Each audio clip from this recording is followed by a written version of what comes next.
Hi, I'm Caterina Fake. I am an investor at YesVC and the host of a podcast named Ingenious.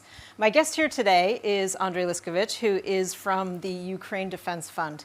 What they do is they source and supply and distribute supplies for civilian fighters on the front line in the war in Ukraine. This is everything from energy bars to socks, to vehicles, to phones, and beyond. And I'm very happy to welcome him. He comes from a background in technology and in startups, and has used all of his learnings from his earlier career in his new work. So welcome. I would love for you to tell us a little bit about your making the journey here.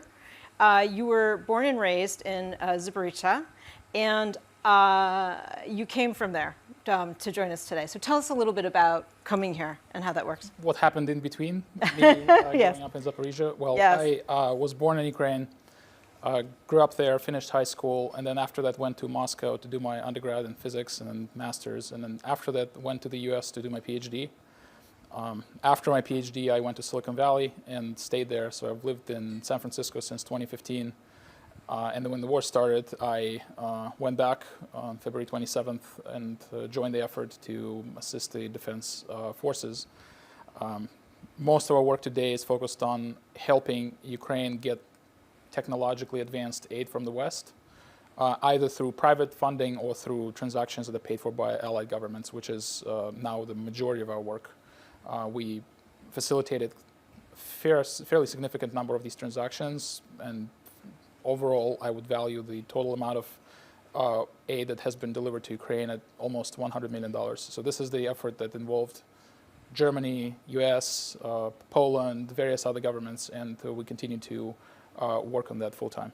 And the other thing too is that you're obviously a male between the ages of 18 and 60, which, as we know, are not permitted to leave the country. Under what circumstances are you able to leave, and what do you have to do in order to get out of the country?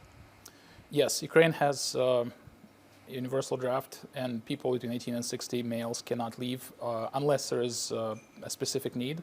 Every time you leave, you need to apply, and the main permitted criteria have to do with the efforts that are involved in delivering aid. So this is the fifth time I'm leaving the country during the war, and the previous trips I used for brokering or directly purchasing aid for Ukraine and returning with it. And this time is no different. After this forum, I'm going to a number of vendors in Europe that make equipment, drones, anti-drone equipment, and satellite imagery, and also going to the US for various policy discussions in DC. And so that effort is very much in line with the mission of the fund and is very much aligned with Ukraine's need to defend itself. So the government has decided to grant me permission to leave on this specific occasion. I have to come back within 30 days. Okay, so it's not a long time away. Would you kind of tell us a little bit about when you were working in Silicon Valley, and there were rumblings about the war, and what was your awareness of it at the beginning, and how did you come to the decision that you were going to actually leave Silicon Valley, leave your job, and help in the war effort? Yes, as you remember, there was significant run-up to the war. The first time there was a major escalation was almost a year before the war actually started, when Russia deployed troops to the border and nothing happened, and many people thought this will be a pattern, where Putin uses the escalation in force to force the governments in the West to prevent Ukraine from joining NATO and committing to that in writing. Apparently, there's been a number of these attempts, and so people have stopped believing that. And the Ukrainian government generally projected a lot of optimism and did not believe that the war would start, at least publicly. At least that was the messaging in the press. I also didn't think the war was very likely, but at the same time, whenever you're dealing with these asymmetric situations where the downside could be infinite, you want to be prepared on the off chance that it might occur. And I spent almost the entire month of February in Russia. I went there on purpose, having lived there for 6 years and having developed a lot of friendships with people through college years. I wanted to see them, and I knew if the war were to start, I would not be able to go back. And I also wanted to gauge the atmosphere, whether they themselves thought that the war was likely. And my impression was that they did not believe it was likely. The Russians in Moscow and elsewhere, I went to the Caucasus, they didn't seem to believe that the war was anything but a bluff and an attempt to strong-arm the West into some commitments that they didn't want to make otherwise. And so I went there and came back on February 21st, so right 3 days before the war started. And then the war starts, and my decision to leave had to do with the fact that the Ukrainian government chose to stay. Zelensky personally had displayed significant personal courage and took personal risks. The fact that he decided to stay and key government officials stayed and didn't panic and didn't leave gave me hope that there was a chance to do something about it and not be a passive spectator, but try to affect the outcome. And so I went there, entered the country on February 27th, on the third day of the war, and went to the front, trying to conscript, and was told not to do so by the conscription office because they were not short on people, but they were very short on supplies. And since then, I've been working on helping supply the defenders who are actively fighting this invasion. When you went there, had you expected that you would see battle, that you would actually be a fighter? I thought it was a distinct possibility, and I've since been at the front a number of times, but not as a fighter. I've gone there to test the equipment that we were bringing in. We only work with non-lethal equipment. We don't touch anything that it blows up. No weapons, no ammo. But we work on a lot of commercial non-lethal equipment that aids with finding targets, with correcting fire, with various other secondary functions that are very critical for the performance of lethal assets. And so I've been to the front a number of times, and I've seen fighting. I've been under shelling repeatedly, but I have not been a fighter. Did I expect this when I was coming in? I thought it was very much possible. And I wasn't trying to take reckless risks, but there are situations in life when relatively few people, when they're at the right place at the right time, can make a significant difference, and I thought that was one of those situations. Well, how were you?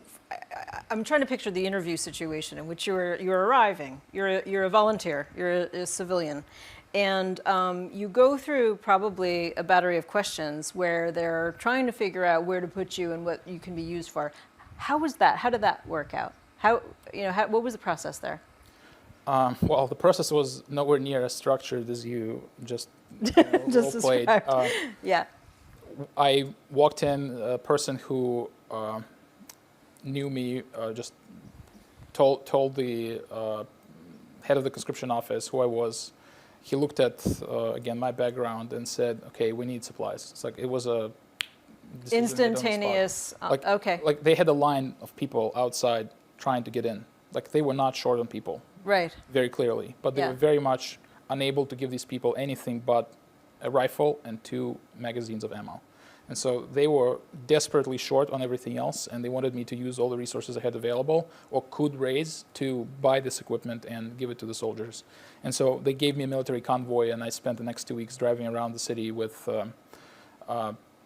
just my personal credit card buying tactical gear at military surplus stores. And it was still possible to pay with Apple Pay with your phone and get this done. And for the first 2 weeks, there was some inventory in the city, and we were able to buy it and immediately hand it over to these folks who were immediately being deployed to the front.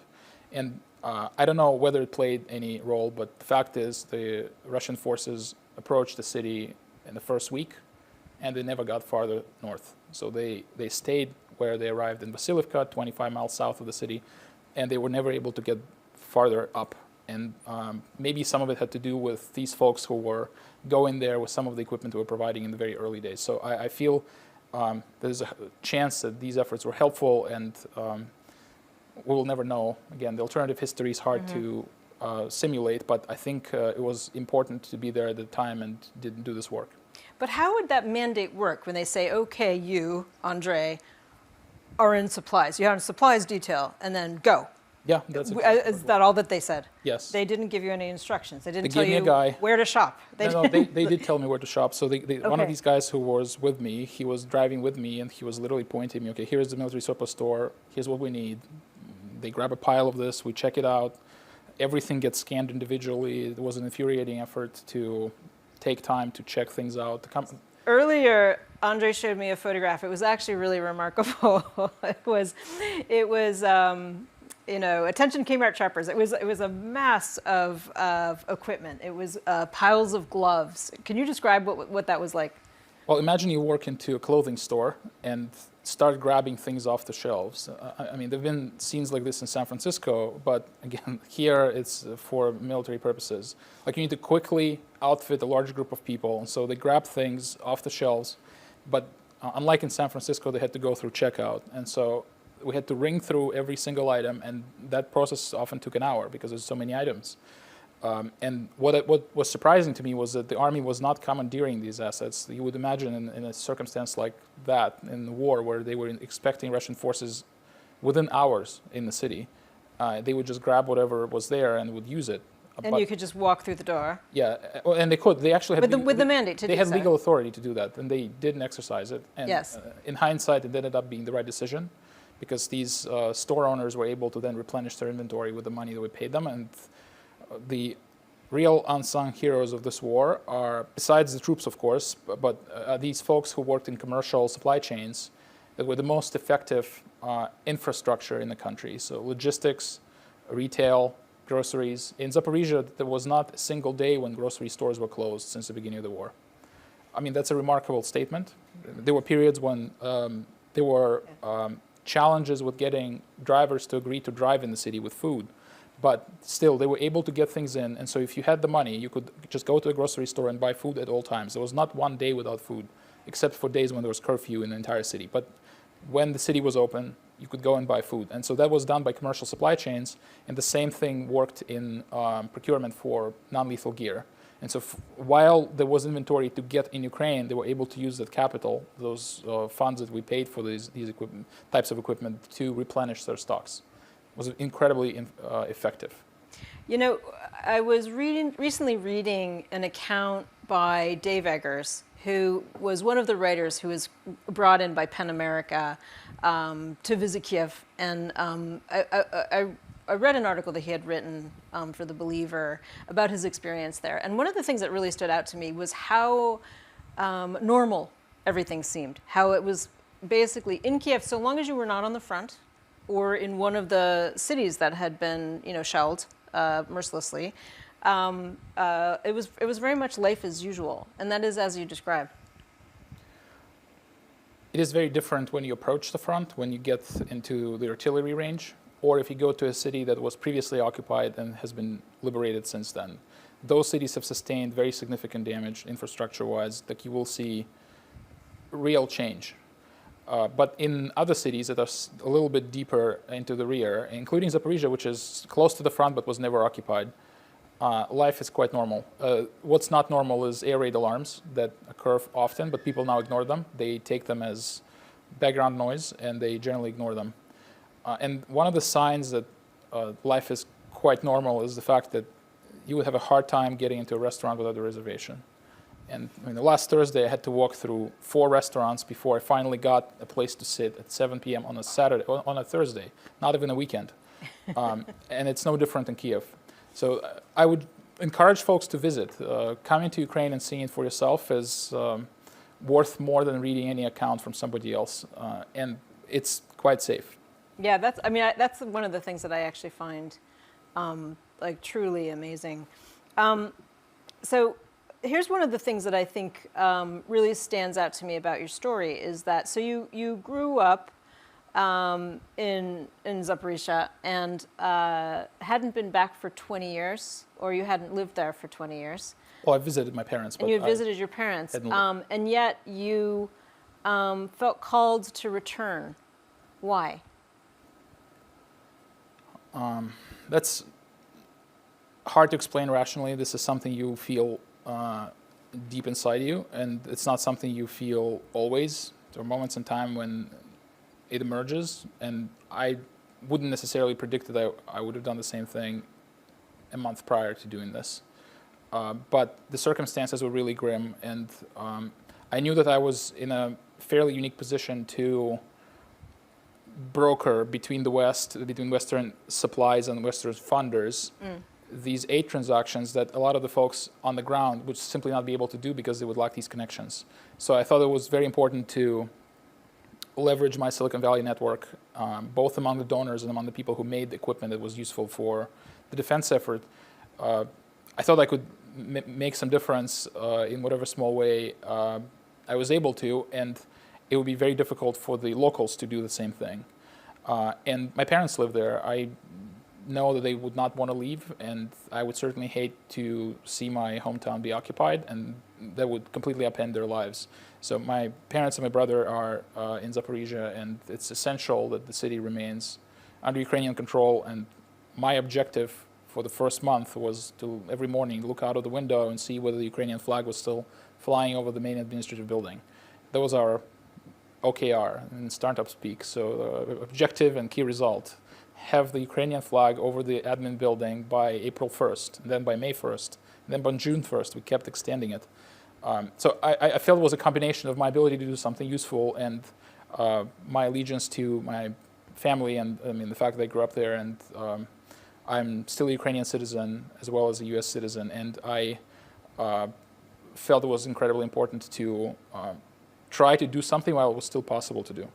One of the things I was very struck by was how similar the skills that you learned when you were, you were CEO of UberWorks, and a lot of what you were doing there was in some ways very similar to what you're doing now. Can you describe your prior work at UberWorks? At Uber, I started a division that focused on offering drivers other types of work through the same app, so they could make money in between the morning rush and the evening rush, the morning commute and the evening commute. As you know, Uber has very peaky demand, driving people to work and from work, but in the middle, the drivers are relatively unneeded, and so they churn from the platform because they don't make enough. And one of the obvious ideas is to find the types of work that they would be qualified for and similar pay range, which is a staffing space and kind of day labor space. I had no background in that space, and so when we launched the business, I had to learn a lot about the lives of the day laborers and people who operate in that industry and what's important there, what's not important. And you have to execute this loop where you are working very closely with the end user and you try to learn their problems, but don't rely on their own view of what the solutions should be, because they always have a very biased view of what the right solution. You can take them into account, but you cannot take them as gospel. And what you do next is that you try to offer them that you think is better, which may not be, but they would be the judge. And so ultimately, they end up judging what you're offering. And so executing this loop is essential for any startup that's trying to find product market fit. And what I knew when I was going to Ukraine is that I would have to find problems that I could somehow address myself with the help of my network and my resources, my connections. And we were executing this loop with a team. We started something called Ukraine Defense Fund, which is a US-based 501c3 nonprofit, with a group of Uber early employees who also operated in fairly adversarial environments in many countries. As you know, driver cars were put on fire in many countries. Some executives were jailed. Uber always faced adversity. And so these folks were in some way primed to help in these emergency situations. And we were constantly looking for, okay, what specific need can we fill at the lowest cost? How can we maximize the use of donor dollars, and how can we expand the donor base? And so that loop was, in terms of daily work, was not much different than running a startup within Uber in a different city, like in Chicago. But the fundamentals were very similar.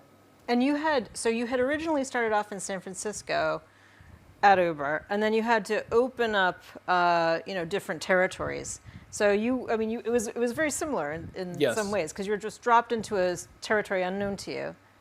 Yes, Uber, as you remember, had lots of labor issues around driver classification, and because UberWorks classified workers as W-2 hourly workers, not as contractors, it conflicted with the core Uber model, and so we had to stay away as far from HQ as we could to not create this perception of inconsistent classification. And so we ended up working first in LA, then in Chicago, and then we launched Miami and Dallas. And we never launched San Francisco, in fact. So we always were parachuted into the new area and tried to kickstart a business. So I'm used to living out of a hotel and kind of traveling for business nonstop. So Describe a typical day in your life now. I know that, for example, today you were fielding a bunch of information and sorting it. And tell me about what you were doing. What I'm doing depends on where I am at the time. So I'm spending about 2/3 of my time in Ukraine. Of that, most of the time I spend in Zaporizhia, close to the front, and the rest of the time in Kiev, working with the general staff. Through this war, I started out not having any connections to the military, but over the past year I've developed some familiarity with the chain of command, and I now know folks at all the levels, from the very low levels to the commander-in-chief staff. And what we do now is we are trying to help them identify key non-lethal needs and then find the right solutions that exist in the West that could fill that need, and then find the source of funding, usually government funding, to cover that need. And so brokering these transactions is a primary MO. And the reason why we're focusing on government-based, government-funded transactions is because they have much larger scale and they have deeper pockets than a lot of the private donors. Although private donors tend to assume that if they spend a small fraction of what the government spends, they would not matter, their impact would not matter. And in my experience, private dollars go way farther than government dollars.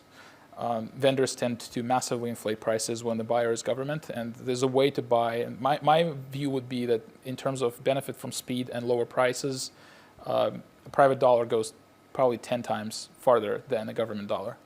And for us, of course, the first priority is maximizing the overall aid provided to Ukraine. So whenever private capital is constrained, we are working with Western governments to pay for these and identify the right technologies that fit the need. Well, this has been one of the things that your work has really highlighted for me, is that there was this idea that there was, things that were specifically made for the military, and then there were things that were made for consumers, and that those things were very different, and they were of different quality and type. But can you tell us a little bit about how you work with that division, and whether or not you think that what we're calling it, what we call it is dual use, is a category that... there's obviously a spectrum, where on the one end of the spectrum you would have things like tanks, howitzers, ammo, clear lethal items. They're made by and large by a handful of defense contractors, Lockheed Martin, Northrop Grumman, BAE Systems, these big players. And when you deploy these assets on the battlefield, for them to be effective, they're doing the firing, but in order to fire, you need to find the target. And if you miss the target, you need to adjust your settings and then try again and execute this loop until you're successful or until you run out of resources, ammo. And it turns out that the bespoke systems that are used for closing this loop are not always the most effective, or at least not the most effective per dollar. What Ukraine has done is use a lot of civilian technology that was developed for completely different applications and close this loop using civilian gear, because the West has not been providing, by and large, these non-lethal assets. The majority of aid has been lethal, at least from the US. And the way to think about this is, imagine you have an artillery system. Soviet-era norm for how many rounds this system is supposed to use per single target is on the order of 60 shells. So you shoot 60 times, and then with sufficiently high probability, you think that the target has been eliminated. When you're able to observe where each individual round lands and then correct fire based on that, that number drops by an order of magnitude. And the question is, what's needed for that miraculous drop by an order of magnitude? And the thing is, it's not just the ammo that's saved. It's also the fact that the artillery is shooting for only 1/10 of the time. So it's exposed to the enemy counter-battery fire for a fraction of the time, and therefore both the system itself and the crew are much safer if they can do 5 shots and leave than if they have to do 60 shots and leave. And what makes it possible is a couple of guys in a pickup truck, like a beat-up Ford F-150, driving to the front with a Starlink in the back, plugged into a generator, with a tablet in their hands that has targets, and another guy would be flying a drone that they can buy at Best Buy or on Amazon, and they would be seeing where individual rounds land, and they would be putting it on a map, and they would also be talking to their artillery commander on WhatsApp, on an Android phone. They would literally be adjusting these things. Artillery runs on WhatsApp. Like, artillery strikes are often called on WhatsApp. So if you look at everything that's involved in this chain, it's completely civilian. It's not even dual use. It's something you can just go buy as a private citizen and use on your own. Normally they use for different purposes, but they close this loop that results in a miraculous increase in efficacy and reduction of risk. And so that's the underappreciated part of equipment that Ukraine needs but has not been receiving as part of military aid. It's clearly aiding the military. It's multiplying the effect of the lethal assets that have been scarce. But at the same time, it has a number of very compelling properties. If you look at the reasons why the lethal aid is constrained, and if you don't believe that it's constrained, just think about the fact that the Ukrainian counteroffensive is believed to have 12 brigades. It's a publicly circulated number from leaks. 12 brigades is 60,000 people, and Ukraine has 1 million people that are mobilized in some form. Why is it only 60,000 that are involved in the counteroffensive? And the answer is there's not enough equipment for them, for more than 60,000. And there are limits to increasing that aid that often are not monetary in nature. It's not just the money. If you had all the money in the world, you could not buy 1,000 HIMARS because you only make 90 of them per year. And even that's already doubled production pre-war. So there are supply chain problems that restrict military aid. There are red tape problems because when you're dealing with lethal assets, the regulation is fairly heavy on procurement itself and on deployment. And finally, there are political concerns about escalation risks. And when you look at the non-lethal assets that make the lethal assets way more effective, none of these apply. So it's a category that allows the West to saturate this need at a relatively low cost, quickly, without causing World War III and changing the battlefield dynamics in a macro way. So that's the big insight that we've extracted from this year and soon a half of this war. And this is the reason why the NGOs and the private citizens have been able to affect the outcome in such a significant way, because none of this is expert controlled. You can go buy it yourself. And these types of needs have been provided and filled by the NGOs and the soldiers themselves who pool their salaries to pay for them. And if these were military bespoke systems that were expert controlled, they would not be able to do this. And you were also saying that something like, 20 or 30% of the soldiers' salary is actually goes back into equipping themselves. Yeah, and at some companies, it's more than 50%. So what happens is they literally pitch in on payday. They pull parts of their salaries into a shared account, and then they use it to pay for various needs that this company has. And a lot of those needs have to do with vehicles, with energy, like generators. They buy their own gas very often. They buy their own vehicles, they buy drones, they buy Starlinks, they buy radios, they buy all of this equipment. And our goal is to try to scale that so we don't have to rely on individual soldiers using their paycheck, but we think it's possible to systematically supply the entire front with these needs. This is the thing that I find so ingenious about what you have done, is that you have just, upended all of these assumptions about military requirements, and you are equipping a military basically using Amazon.com.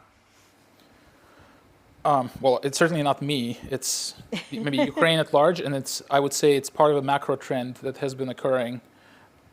If you look at the history of dissemination of technology, a lot of it was imported from the military sphere into the civilian sphere. It was commercialized. GPS, the internet, various other technologies. Yes.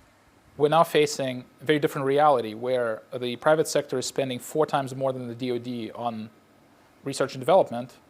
And we're now in a world where you can be certain that none of the defense contractors are going to make a better iPhone. They're not going to make a better Starlink. They're not going to make a better many things.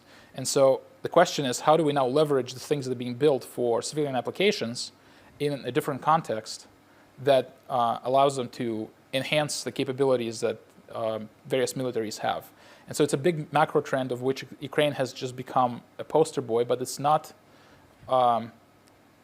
it would have happened regardless. Ukraine accelerated these trends. The fact that Starlink has become the most important non-lethal product in Ukraine is, a happenstance outcome that might not have happened in an alternative reality. But Ukraine now has tens of thousands, if not over 100,000 terminals. At some point, it was consuming 1/3 of all European traffic. So it's now a major use case for this. And Western players can now see the impact of this, and of course they'll be learning in adapting their own kill chains.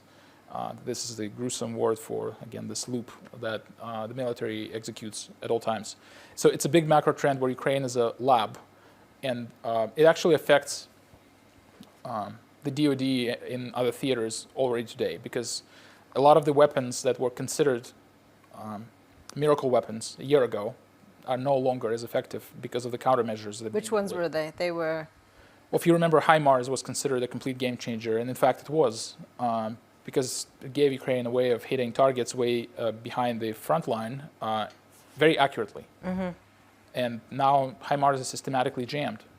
The GPS is jammed, which means that the missile doesn't know, the rocket doesn't know exactly where it's flying. Mm-hmm. It can use cruder mechanisms for determining its trajectory, but then it misses by hundreds of meters, and that completely diminishes its value. Okay, so it's being jammed by... HIMARS, it's getting jammed by electronic warfare means, so GPS is getting jammed. That's what results in this. Okay, so Russian military has somehow figured this out. After how long of a period? They started doing this in November. So prior to November, they were only jamming some of the GPS frequencies, but not all, and now they extended it to complete coverage, and so now it's a serious problem. Yeah. I'm not saying that all HIMARS launches are subject to this, but whenever there's a jammer, a set of jammers deployed along the trajectory, this becomes a big problem. Yeah. Bayraktars, you remember those famous videos of Turkish drones flying over columns of armored vehicles and just destroying them. That has not been happening in a long time because anti-aircraft systems now easily destroy Bayraktars. So it's no longer cost effective. If you look at javelins that cost $200,000 each, and there were children named after them, there were cafes named after them. I think there's a national holiday of some sort, St. Javelin's Day or something. And, wow. Well, javelins, while they are still effective, but they're no longer cost effective because they're now FPV drones that cost $800 and in many cases can achieve the same result for less than 1% of the cost. And so Ukraine is now accelerating this arms race on these originally fringe technologies that affect the West everywhere, not just in Ukraine. And this is why Ukraine has a much broader set of implications than what happens at that front for Western allies. And I think it's very important for the West to consider heavily investing in commercial non-lethal tech because it closes the kill chain, and also learn how to disrupt the Russian efforts doing that. Because again, it's always, you try to optimize your kill chain and you try to disrupt the enemy kill chain. Jam whatever you can jam, interfere with whatever you can interfere. And so those two things are happening in parallel, and they're all evolving at a very rapid pace. And in order to be a step ahead of the enemy, you need to be in Ukraine, testing it and iterating on it. Okay, so what I would really like to know is how can everybody, all of us included, support you, and what is needed to be done, and be specific. What do we do? Well, so if you start from the first principles, like in order to run this kill chain, you need a way of identifying targets, which usually means sensors, and you need a way of delivering those targets, which means you need to have some delivery vehicle, either a drone, a rover, a mast, whatever, a satellite. Then you need to communicate that to the command in some form, and then you need to relay that to the artillery system. And so when you look at the equipment involved, there are 4 big classes. Transportation, like that's the basics, because you need to get to the position where you're launching these drones and carry cargo. It's portable energy, because often you're in the field for a long time, you need to recharge batteries, and so this is significant. Generators.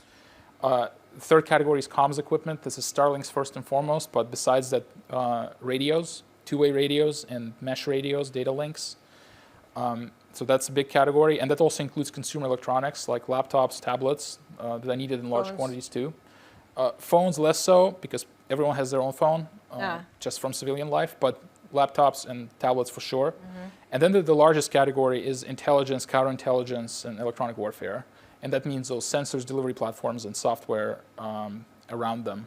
And that also includes night vision goggles and different kinds of optics. Okay. So when you look at this set of categories, many people have thought, okay, let me buy some of those. Like, let me buy a little care package and send it to Ukraine. It is helpful, but it's not the most effective use of effort and resources. The most effective use of resources is to buy them in bulk and negotiate better prices and standardize the nomenclature. So you don't have what they call a zoo, like the Noah's Ark of every different piece of equipment that loosely fits the requirements. So the best thing to do is to, if you are not in the space that manufactures these, the best way to do is literally to donate funds or to help respective governments make these decisions through political pressure, through voicing those opinions. So it's making the funds available for these problems. The remarkable thing about this entire class of products is that this is just a money problem. Mm-hmm. You can simply buy them and you can ship them. Logistics is figured out. Logistics is very easy. You don't need export controls. You just need money to buy them. So the obvious thing to do for most people is to donate money to the funds that do this. And where do people go to do that? They can go to ukrainedefensefund.org, and just there's a variety of ways to donate, either with credit card or with Venmo, PayPal, and larger contributions from DAF funds and IRA accounts.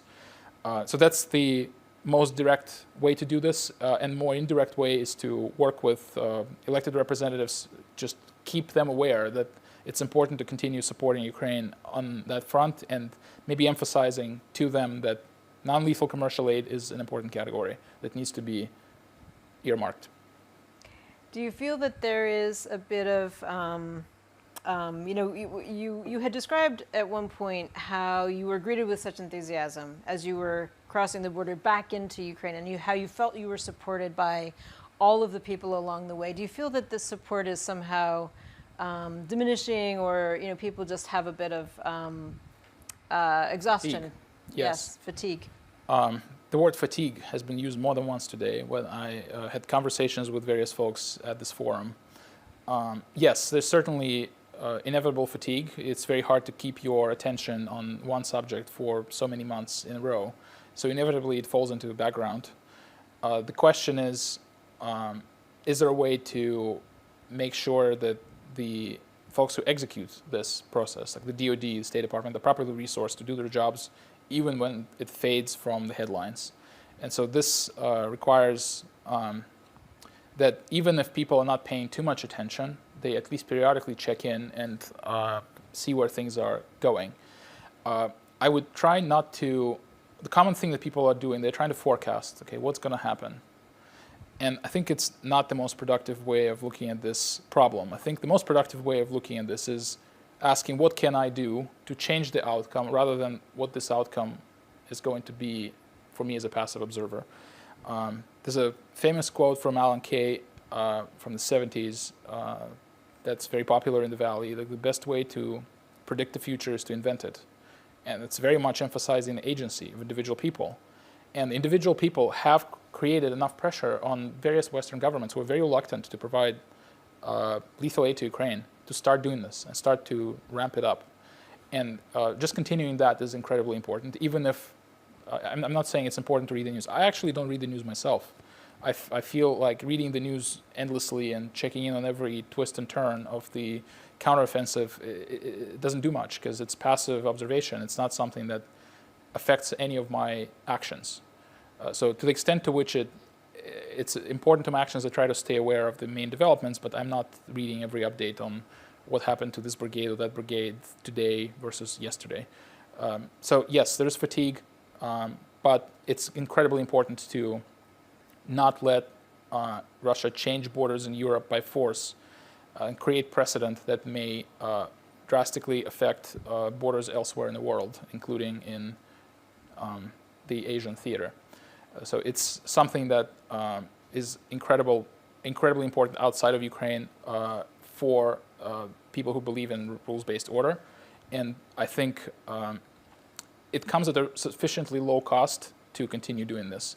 If you estimate how much an average US citizen paid for military aid to Ukraine, of which Ukraine has already received 27 billion, actually received, there's more planned, but already received 27 billion. That means it's about $5 per person per month. Each American. Yes, each American. So it's obviously a large in absolute terms, a large sum, but a lot of it came from inventory that the DoD was planning on writing off because it was nearing end of life, older equipment. and it has also created jobs for the folks who are building the replacement equipment. So in many ways, it increases US's own defense readiness. It enables it to learn how to enhance its defense posture in Asia, in other theaters where current weaponry may become obsolete.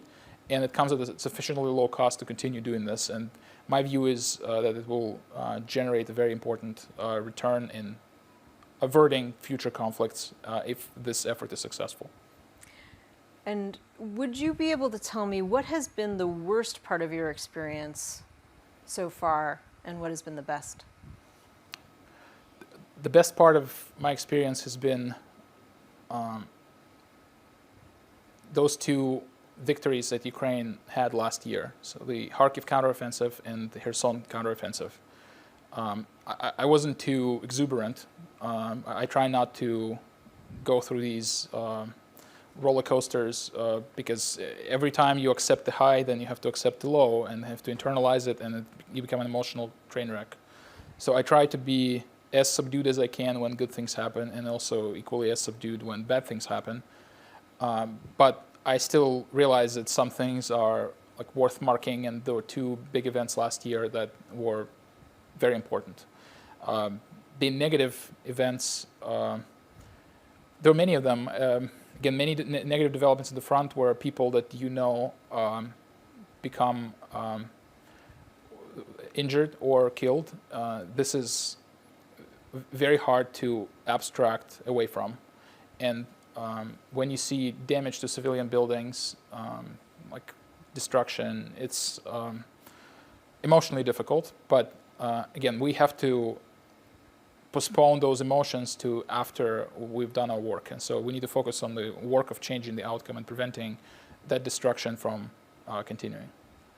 So really, you see a time, and you were also describing how when you were approaching Ukraine, when you were coming to Ukraine, and before you had actually been assigned this detail of acquiring the supplies, that was actually some of the worst times. Yes, so For you. that has to do with the same dynamic. When you're a passive observer and something horrible is happening that you cannot affect, that's the worst feeling in the world. You're helpless, and something atrocious is being done to you or to the people you love, and can't do anything about it. And so the first few days of the war, before I arrived in Ukraine, I was reading this newsfeed incessantly, and it was one terrible thing after another. And you just keep looking, and the map is getting colored with the red areas. Strikes, yeah. And it's increasing and increasing. It just looks worse and worse by the day. And in San Francisco, I went to a rally on, I think, the first or second day of the war, near the city hall. And of course, they said all the right things, and I felt like, well, it's good, but it's not going to do anything to Putin's resolve to continue this invasion. So it was important for me to put myself out of the position of a passive observer and in a position of somebody who could, at least in whatever minuscule way, try to affect the outcome. Well, I wanted to thank you so much for coming here and talking to us about this, and I really hope that those of you who are in the audience and who are listening online will help in the war effort and with the support of the Ukraine Defense Fund and of Andrey's work. Thank you very much. Thank you.